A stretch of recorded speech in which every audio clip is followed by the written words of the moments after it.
In this reading, we're going to take a look at what Spirit wants you to know right now. Let's get started.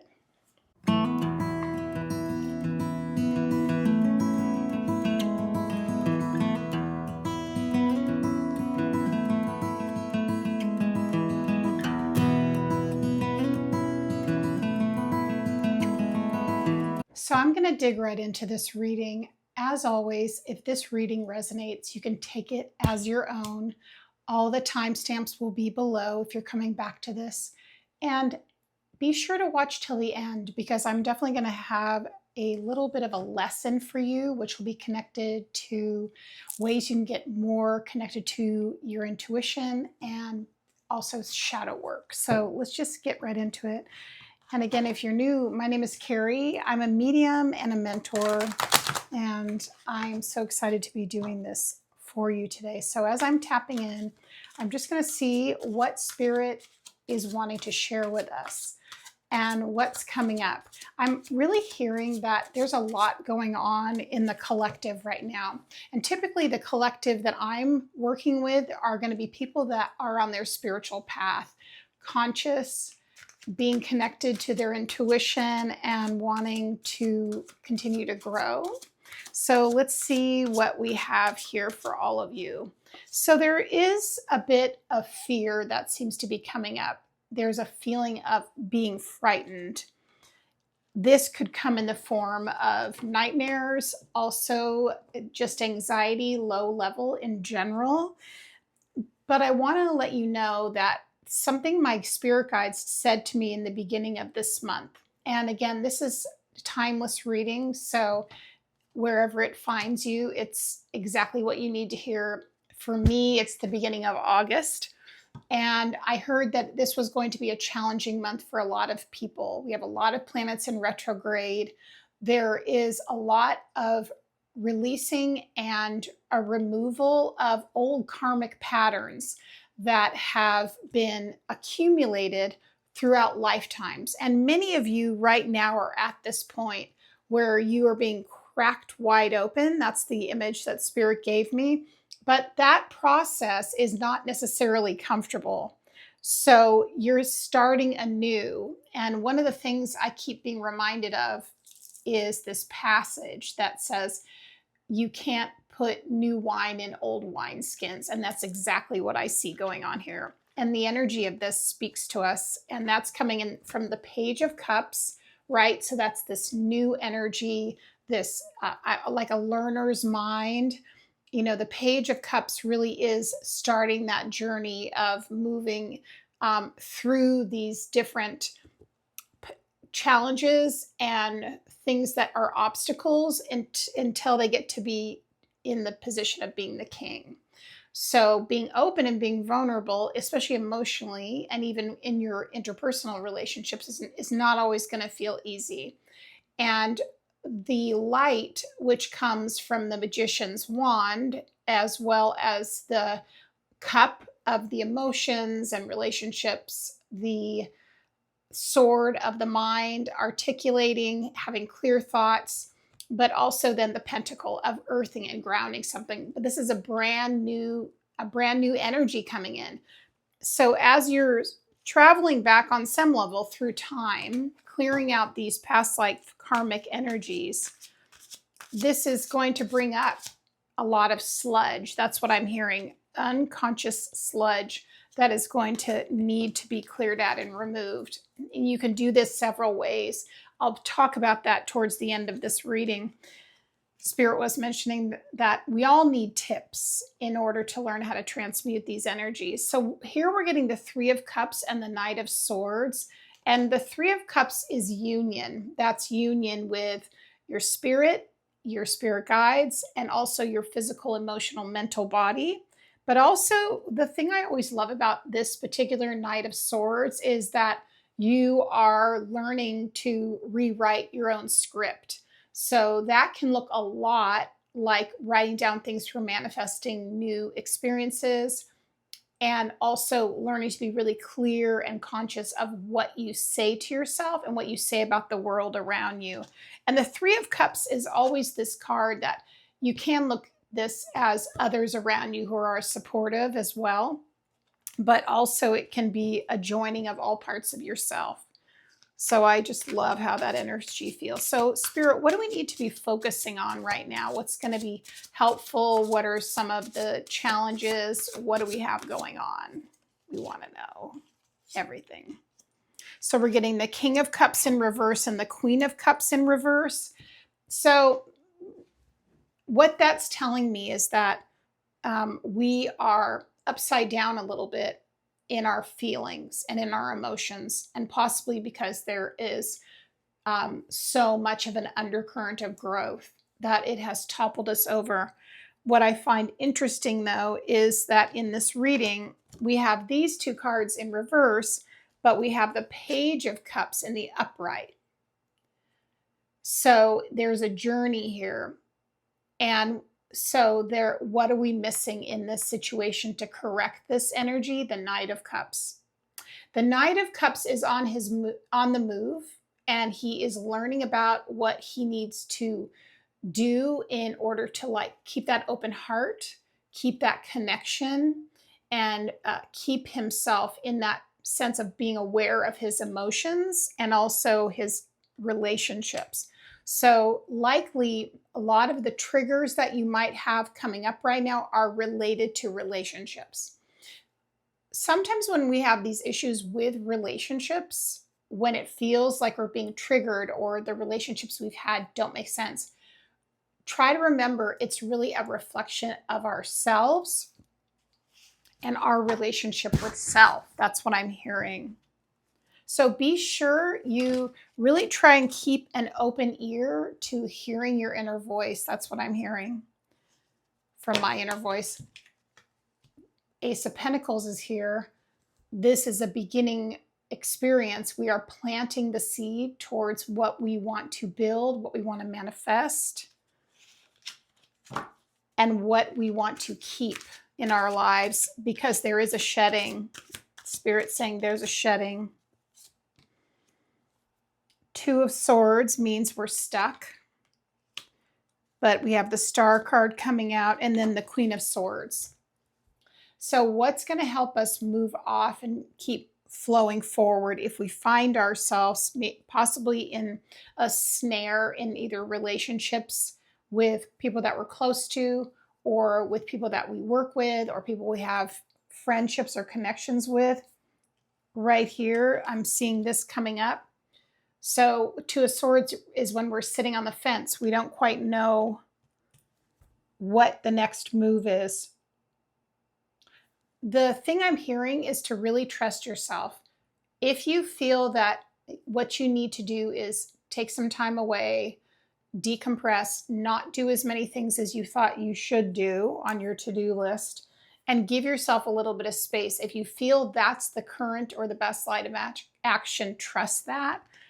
And the reason is because sometimes when we do less, that's what I'm hearing, more happens. Sometimes smaller amounts of effort are better when it comes to this experience of letting go. Queen of Swords, Star card. The Star card is our card of hope. And having the objectivity of the Queen of Swords, of the self-awareness as well, there's more likelihood of the change happening. And I'm also hearing it doesn't have to be backbreaking and it doesn't have to be hard, that we do really need to let this go. By letting go is what Spirit's saying. All right, we're going to move into this deck. I just love this deck, the Citadel deck. It's so fantastic for like archetypes and bringing forth a little more information. So Spirit, what do we have? Just two cards, please. We got one going. The Founder, Foundations, Community, and the Adventurer. Responsibility, expectation. Oof. Right away, I'm getting that volcano, that urge.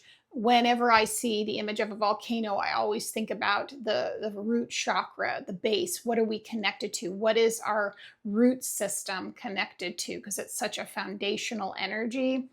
And so it's saying responsibility, yet expectations. So there's a double-edged sword. But also this reminds me a little bit of the energy of the Tower card, which means that sometimes all those things that we have built upon ourselves that we identify with on a greater level, and we need to literally knock them all off and start again. Because also here we're getting foundations, the founder community.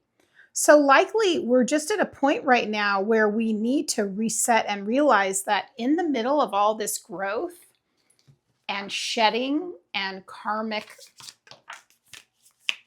release, we might be letting go of some people, some situations. We're getting the sailor, wanderlust, the scholar, investigation, research, but also hiding your true self projection. Imagine, and I'm going to give you a great little visualization after this reading to help with this. You're in the middle of a huge growth cycle. You don't quite feel like you fit in with what you had before, but you're not quite into the next part of who you are. What do you do in that case? How do you understand what's really you and what's not you and what you no longer resonate with? And how do you do that? So we're going to talk about that. And there's also this urge for you of movement. The sailor influences wanderlust. We've got that ship. So, you know, when you're right in the middle of something and you just want to burn the house down, you want to start again, you want to reset energy, very much so in this spiritual growth. That's what Spirit is giving us today, is that maybe don't blow up the entire house. Don't push all of the Legos off the table yet. But do a little bit of research, investigation. If you're feeling like, oh, I need to start again. I need to start again in a new place. I need to start again in new friendships, new relationships. What comes next? And I think we need to like stand back a little bit with, that's how we're going to write the Queen of Swords into the upright position. And rather the Queen of Cups in the upright position and put it back into a place of clarity. No, we got the Queen of Swords. She's here and she's going to be able to help the Queen of Cups get in the upright. So the way I look at the queens, one of the ways I look at them besides being aspects of the divine feminine is a self-awareness of the suit. So that means self-awareness about emotions, self-awareness and relationships, and self-awareness about ideas and mindset. So, and also there's a bit of a slowing down with those two. Like we need to be able to take a step back and look at things a bit more in depth to get resolution is what I'm hearing. All right, let's see what else we got. And then we're going to move on to the Oracle. So the Sleeper is here, cause and effect. I love this card. And then we also have the Hound, loyalty, chains, promise. That reminds me a little bit of Hecate. And if you work with her, you know of her. She has her hounds who are also protectors. The Sentinel, determination and certainty. So there's just this amount of energy of a mixture of loyalty and wanting to hold on and understanding at the same time you're having massive transition. This is August. This is the month we're finding ourselves in. So it's definitely a time to take a step back. We'll get a few oracle going, friends, and then we will do a little guided meditation at the end, a tip, just so you can help transmute some of this energy. Again, my name is Carrie, and I'm a medium and a mentor, and I would love it if you could come see me again on this channel. Please be sure to hit the follow button so you know when I do readings and drop them in, but also I do educational videos connected to your spiritual path and growth, and I do live streams every Friday. Love to see you there. All right, here we go. Loyal heart. Also, the number 8 is coming up. Milk and honey, but it's in the reverse. So there is that sense of wanting to be nourished, wanting to be nurtured here, but not being in alignment with that yet. because part of it is the cleansing. We're getting the storyteller. So for me, that's a little bit of the Akashic records, going into your soul's library and being able to move through the karma. We're also getting the key, which is Hekate's energy again. She tends to be run throughout a lot of my readings. And then we have earth magic, and that's what we're going to do. We're going to work on earth magic. That is a great place for us to pause. So make sure that you save this if you're not able to do this at this moment, and you can come back to it anytime. So here's what I want you to do in order to shed some of these layers. Take a moment. You can leave your eyes open or closed. It's up to you, because I want this to be simple, easy, and something you can integrate into your daily life. Just imagine that you have roots that are growing from the bottoms of your feet and then the base of your spine, and they're going all the way down to the center of the earth. And they are being captured by this magnetic force, which is Mother Earth herself, Mother Gaia. And if you've done grounding before, fantastic. And I'll add one more step to it. The next thing I want you to do is above your head. I want you to imagine that there is a violet tornado. This violet energy is going to help transmute and help you release some of these blockages that you are shedding currently. It's going to help you feel more in alignment, clearer, and more in touch with your intuition. So just imagining, even if you can't see it, there's a violet tornado. It's starting at the top of your head, and on its own, it's moving down through your chakra system. It's doing its work by transmuting, helping you release and eating up all those blockages. And then it also goes down through the grounding cords that you've created. Last step, you want to imagine you have a golden sun above your head, and this is full of whatever you want to experience: love, validation, clarity, integration. Bringing it all the way in. And that's what we have for today. I can't wait to see you in the next video. And also be sure to check out, I'm going to link one of my meditation videos, which I think will really help you also with releasing and transmuting. We'll see you on the next video.